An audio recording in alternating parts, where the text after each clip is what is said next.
Hey guys, at the time of filming and probably posting this video, we are left with 7 days of Fungi Mist, and if you're unaware, the unrestricted mode of Fungi Mist will be arriving, where you can have all the artifacts, starting buffs, and endings unlocked, letting you go into a free-for-all in Fungi Mist. I've played Fungi Mist so much to the point that some players are gonna say that I'm actually addicted into this game mode. But no, I am not. I simply enjoy this game mode and will personally hate to see this leave. This game mode has been the best training ground for you and your operators that you have built, or even those that you have yet to try. So in honor of Fungi Mist, I decided to make a video that I think no one has touched grounds on.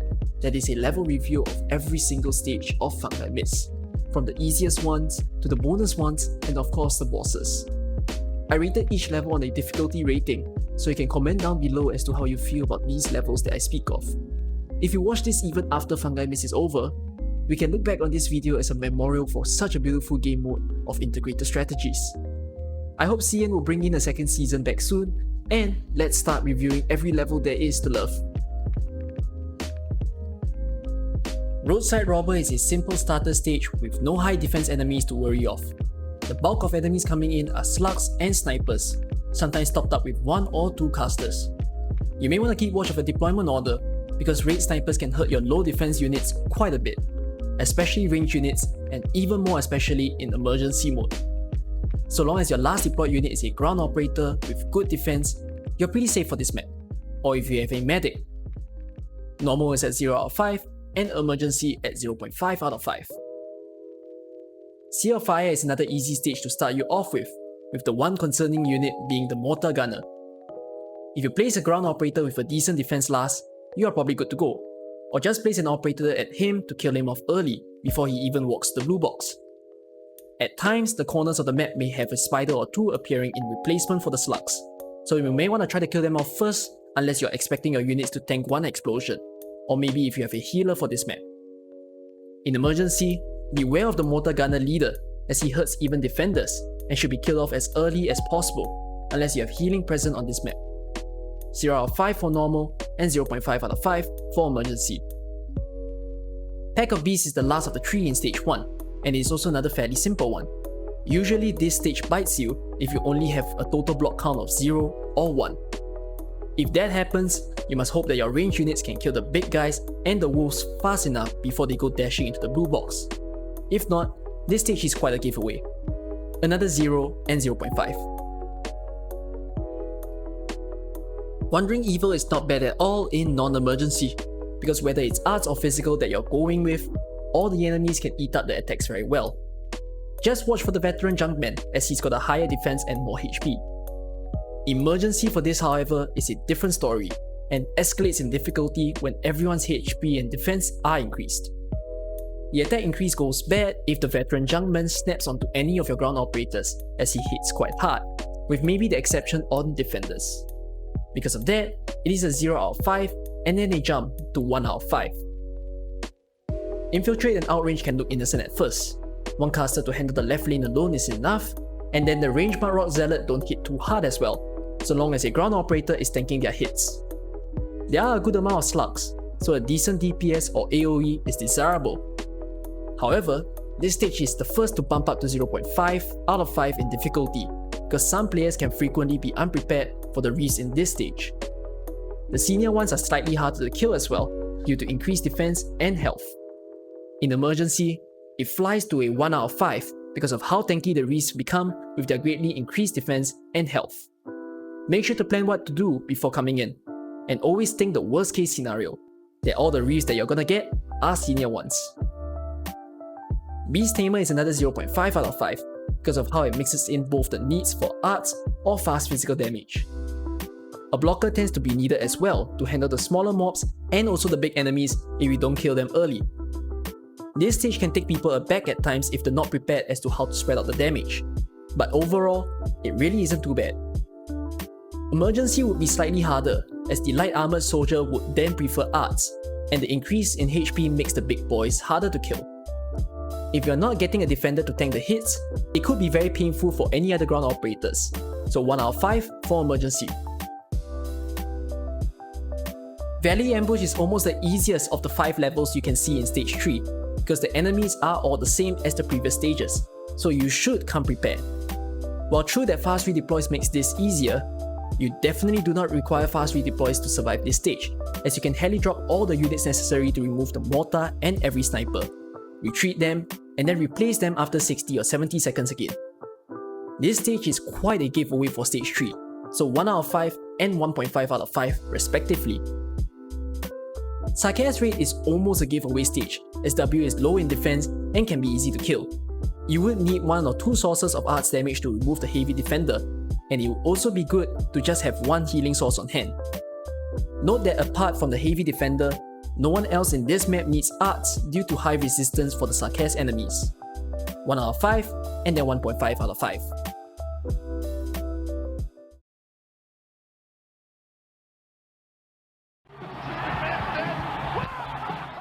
Boss Farm is a stage that can make players panic with all the spiders and then think that they are dead if they have no lab lead.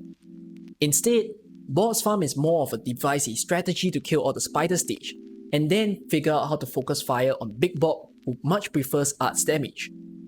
You do not always have to put your melee units at the tile 1 or 2 before the blue box. You can even bank your melee units in the start or in the middle, whichever that works best for your strategy for spider elimination. It's not too bad of a stage, although all raid spiders for emergency can certainly be frightening. 1.5 in the normal difficulty and 2 for the emergency. Assault would bite you if you do not have Vanguards. Vanguards are certainly not a must, but the remainder of your team must be deployable within a slow DP regeneration range. Some decent defense blockers are usually desirable as well to handle the fast moving wolves and handle the bladed fighter hits. I think the biggest threat here would be the Metal Crab, who has a high resistance and an unusually high defense. He might end up making your team lag, especially if you are concentrated on single target DPS dealers, who will unnecessarily focus on the crab when more enemies are still rolling in. This is a 1.5 and 2 in the ratings. Ursa's Tetris looks like an arcade game, and actually, it simply reminds you that Fungi Mist is just the arcade mode of Arknights. Multi-targeters and AoE are very well loved for this map. Be wary of the light armored soldiers pathing and the heavy defender, and otherwise, this stage is not all too bad to handle. Of course, without the 2 unit types that I said just now, it can be a pickle, but it gets even more of a trouble when it's emergency mode, which the increase in health across all the enemies makes it unfriendly, such that a usual Taunts who can solo 4 lanes is overwhelmed tremendously. You would need very good multi-target firepower to handle emergency. Because of that, this is a flashed out 1.5 and 2.5 in the respective ratings.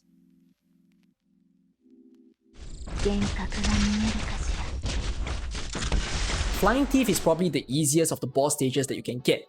It just challenges you to think of ways to make Kevin lag out and get stuck onto your ground DPS units. Burst units are neat as well, just that physical damage is much preferred for Kevin because of his higher resistance. The key thing of this stage is to have enough aerial hitting units who can at least handle defender drones early to make this stage a lot easier. And plus, you have aerial tiles to use.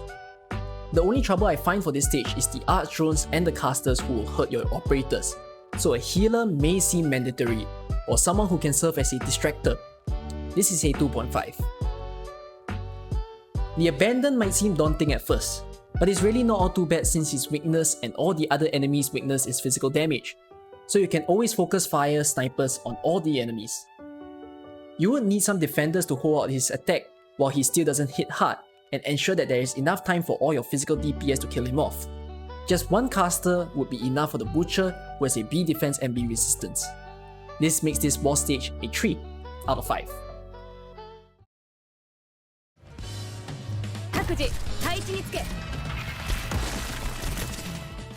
Masterless Colossus is probably the hardest boss at the end of stage 3. With the same range of Zarya skill 2, anyone who gets smacked by him will be stunned for 15 seconds, making the run especially messy. It is advised to position your operators such that they are always out of range from his stun rocks, whether he starts off in front or behind. He has 0 resistance but high defense, and that goes the same with all the enemies that they have low resistance except for the shielded caster. The chaoticness of this stage simply makes this a 3.5 out of 5. Whenever you enter stage 4, you're going to feel that there is a difficulty leap. For some strange reason, it's a very uncomfortable and apparent feeling that Stage 4 is just way harder than Stage 3. But the first of Stage 4 is Demon Hunter, which to me, this is the easiest level of the 5 levels you can get in Stage 4. Do not get me wrong, it isn't easy despite being at 2.5 of a difficulty rating, but rather, you usually do okay with one decent healer and good DPS you need to play with. Most certainly, block count is important because of the agents coming in, and you would need a sniper and a distractor operator to handle the drones. Otherwise, this stage is considered okay, quite a giveaway for Stage 4. Just be sure not to take any arts operator because everyone here has a resistance.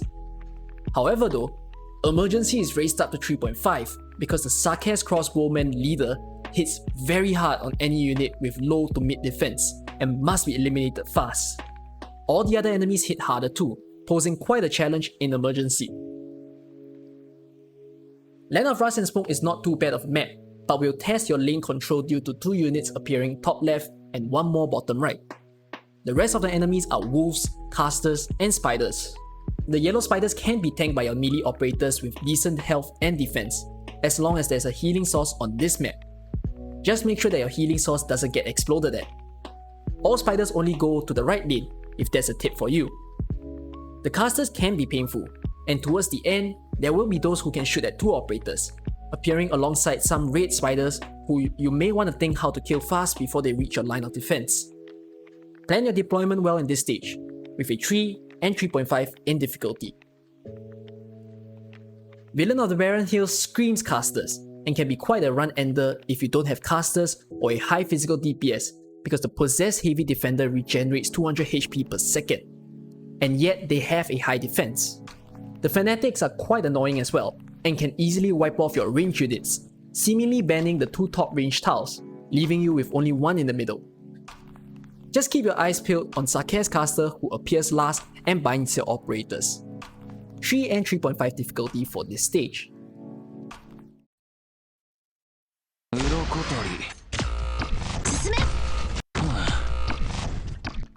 Baron's Cadet is somehow quite a hated map for many, or even become a run ender.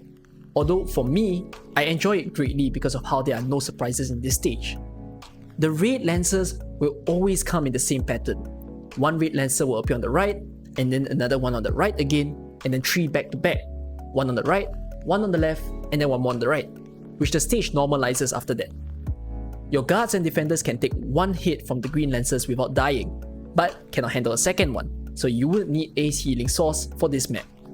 However, for the raid lancers that appear, they will get one-shotted, because every time a raid lancer were to hit an operator, it takes up about 2700 damage, unless you tank it with a pure defender with skill to none. This stage is more of a test of your operator's skills understanding and stage control. Just do not bring too many range units, and especially not casters due to high resistance, and bring more melee ones to control the damage of the lancers. If you want me to make a Baron's Cadet guide, by the way, comment down below. I might make a Baron's Cadet guide. This is a 3.5 and 4 in difficulty. Arts and Anvil is certainly quite killer as it demands snipers, defenders, casters, and vanguards. Having 1 class shot ups the difficulty of the stage, but doesn't make it impossible. Taunts can cheese this stage by soloing himself, but if you do not have taunts, you would have to go the hard way of thinking of a deployment strategy. And I do mean thinking of a strategy, because there is defense crushers coming in, and there's also Arts Masters A2 that spawns behind and in front of the map. The number of them on each end being random, but always a total of 3 with 1 more popping up in the middle of the stage. Rough stage, but it will not be as bad as the next 5 to be talked about, so 3.5 and 4 in difficulty. Escape B Colony is said to be less of a struggle for many with the condition that you have decent snipers prepared, or range guards, or casters that reduce resistance. Going into this without much range firepower will end your run, but if you got a good number, it's a comfortable map for many. You might want to devise a plan to kill some arch drone early on, and maybe even the defender ones fast, but otherwise, it is still okay of a map. This is given a difficulty rating of 4 and emergency rating of 5. The emergency certainly picks up by a lot with the increase in defense across all the enemies. Occult Gathering requires planning as to how you want to kill the Sarkaz Grudge Bearers, but otherwise, all the other enemies are not too bad. Physical damage is much desired as a lot of the enemies have A resistance. This is simply a stage that tests you on double lane control, and if not, it's actually really not that demanding of a stage. Just be wary of Sarkaz Great Swordsman who hurts a lot in emergency, and also keep watch for those two Sarkaz casters who pop up near the ending at both spawn point. Difficulty rating of 4 and emergency rating of 5. Ancient Ice is an annoying stage because of the ice freeze. You start off with 0 DP without any artifacts, the spiders spawn continuously, casters are there to annoy you, and Oneiros keep coming to annoy you. The stage will give you a good finale with ice cleavers to slice out your frozen units at the end. And worst of all, your AoE healers can't reach the melee units, only single targets one, and yet you still need to play some snipers to handle the drones. All in all, this stage is quite chaotic if you do not plan your route well in this, giving this a difficulty rating of 4.5 and an exceeding emergency rating of 5.5. Radioactive Dust is much more painful than Land of Rust and Smoke, due to increased HP loss over time, and that the top left and bottom right lanes have agents, so fast redeploys could have a hard time killing them with the block count decrease, depending on who you take. Healing is all the more necessary here, and yet the stage blows you with AoE casters, which advises you to spread out your deployment diagonally to better reduce the damage. The stage ends off with one Centaurian, who can be annoying, killing ranged units fast if they are the ones attracting his attack. Land of Rust and Smoke may even challengingly be handled with minimal healing, but Radioactive Dust is on another level, making it 4.5 and a 5.5. This stage to me is the worst of all in stage 5 because of how messy your deployments tend to look. Slowers are champions for this stage, and so are casters, but yet it even takes time and effort to kill off senior reefs. To make matters worse, there are bullies which advises you to take defenders into the run. High physical DPS, while they are nice, they become of poor significance in emergency with all the elevated defense buff across all the enemies. High attack also means there must be healers, but even in normal you would probably want healers because of the turrets that appear that hurts ranged enemies if they are in the way. While the stage can be argued to be easy for some, if you do not go on the supporter caster route, this stage can be one heck of a hellhole, and it's even more problematic if you do not have a high squad limit or a deployment limit. You could actually survive the stage, but you survive with countable lots of leaks from mobs of reefs that you can't kill. This is a full-fledged 5 in difficulty and 6 in emergency. Before we talk about the final 3 bosses, I think we should take the time to also review the 3 bonus stages that you can get. So the first of the bonus stages is Dark Lord Challenges, which are easier when you enter stage 1 and 2, which gives you slugs mobs, but then it gets a little rougher from 3 onwards where wolves come. Low block count can kill you badly in wolf stage if you do not have an AoE powerhouse, let alone killing the duck since your run can just die to wolves. The slugs variations will get a difficulty rating of 0, and the wolves at 2.5. Of course, the difficulty of killing the duck or bear is a question mark, and really depends on what squad you have to handle those two, and also what stage you are in. Fanatic Siege lets you decide whether you want to play it or not when receiving the Damsel in Distress event. It would be a difficulty 3, but since you can pre-plan after seeing this for the first time, I will put it at difficulty 2.5. Trying this stage will be at your own risk, but just to inform you, Aya, Silver Ash, Mostima, and Angelina are examples of some operators who can cheese the stage, but distractors must be placed after them to prevent their death. Rusthammer Battle also lets you decide whether you want to enter, but even if you think you know what you are doing, sometimes you don't. It will take a lot of firepower to kill all 4 bosses, as well as good deployment planning. A lot of classes of operators are desirable for this map, hence this stage will receive a full-fledged difficulty of 5. My bad.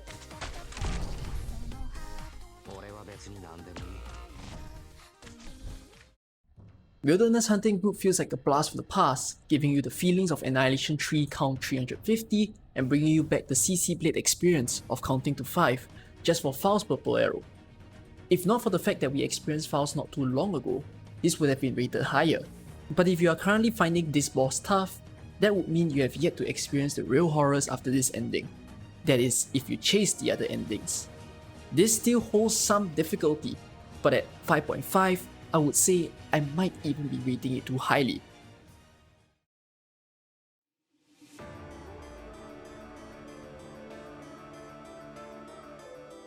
Chilling Curse holds a grand trophy of difficulty 7 out of 5.